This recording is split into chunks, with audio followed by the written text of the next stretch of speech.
Welcome back, everybody. So I want people to leave me a comment. Question is, do you find it aggravating when you go to do a mod and you realize that it's not going to be as easy as you thought it was? Does it happen to you all the time? It seems to happen to me all the time. What I'm talking about is I was originally going to put on these paint matched side markers today. And there they are.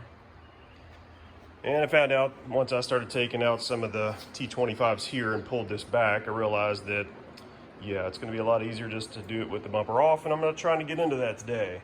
So then I was like, well, let's put on the front Maxton lip. Well, the front Maxton lip, you have to drill holes. And it's just going to be easier to do that when the bumper is off. So I've decided to put on the rear Maxton diffuser today because it is only going to require tape. So we'll go through that in a second, but some things to point out is that it does only require tape, but I was curious about this, gap right here.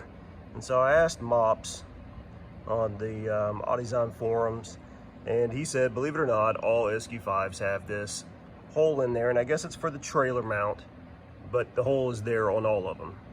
So if you have that, don't be afraid to go with this, apparently.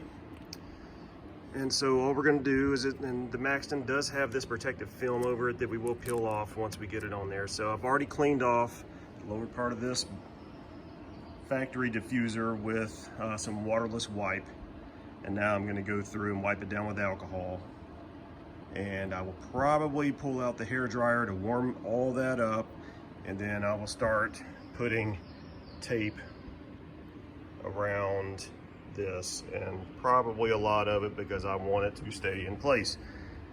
I had to look all over because this didn't come with tapes, so I had to look all over for the right tape to use. I think I found it. If not, I guess I'm out some money due to the diffuser flying off the car. But I will show you all that in a second. But this is today's project. Okay, so I think all I'm gonna need is I've already cleaned the bottom and the underside of the diffuser with alcohol.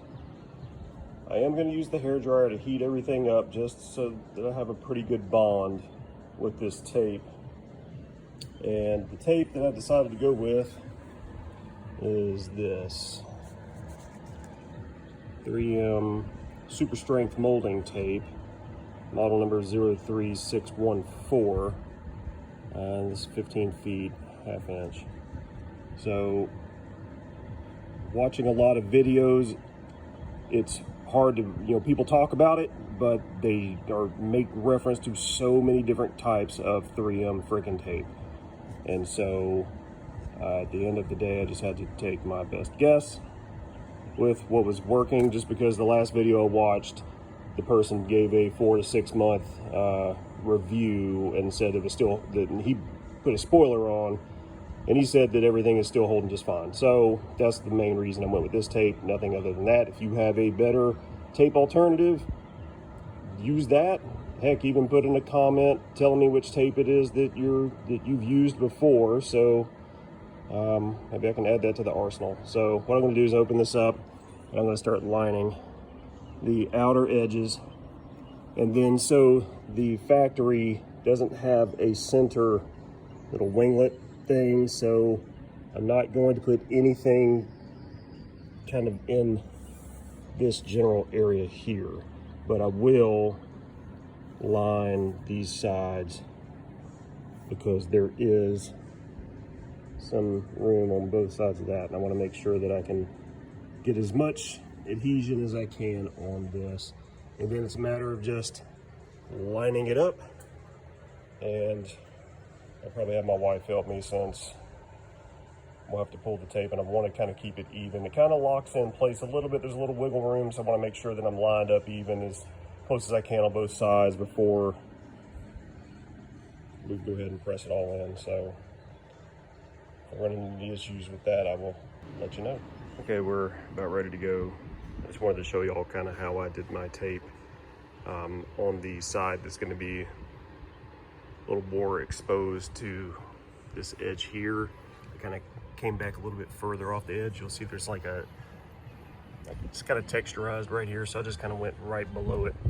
So hopefully that'll help hide the tape a little bit. And on the bottom part that's going to be up under, I went closer to the edge because I wanted there to be as much contact as I could. I also went strips here and here because this strip here will be just on the inside of this. And so I did that on both of those sides. There, there, there, and there. Went ahead and kind of peeled back a little bit of the tape, put some masking tape on there to make it easier to grab. I'll go ahead and peel these off all the way, and then I'll just barely touch them on there as I'm trying to get everything lined up. Did I go above and beyond on this? Probably so, because I used the hair dryer to heat it up. And I also had this old little roller tool from when I used to install stereos. This is for Dynamat installations. So I heated up the tape and just kind of pressed it in there a little bit more just to give me a little bit better lock. Don't know if it's gonna help or whatever, but better safe than sorry. Okay, it is on. I did have my wife come out and help me just to give me a hand. And I wanted to take this little video just to show you that there is some protective film on here. So it might look all scuffed and banged up when you get it, but when you remove this, it's nice and glossy. If you get the gloss, I think they have matte and they also have carbon fiber. I will be taking this off because it is nowhere near the center. So that's what it looks like. The only part that I am unhappy with is that right there. I should have looked at that a little bit closer before I put it on. And I might be the only one that will ever notice it, but that's really all that matters, honestly. So, I'll show you the finished product in a second. Well, here it is. Really hard to see it. But it does make it a little more aggressive. Now I've got it in my lowest dynamic setting.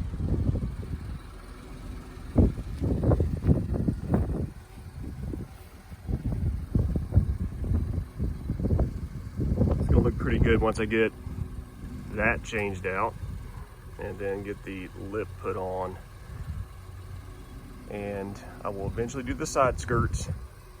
And I also did get the little rear winglet things that kind of will stick out there, but I'm not going to put those on until I at least have the side skirts on, because I do think it'll be pretty unfinished for the look. But yeah, pretty happy with that. And let's see what, you know, highway speeds do for it and how it holds on. I'll be checking it for the next couple of days just to make sure that it's good to go. But yeah, like that. All right, everybody, until next time, later.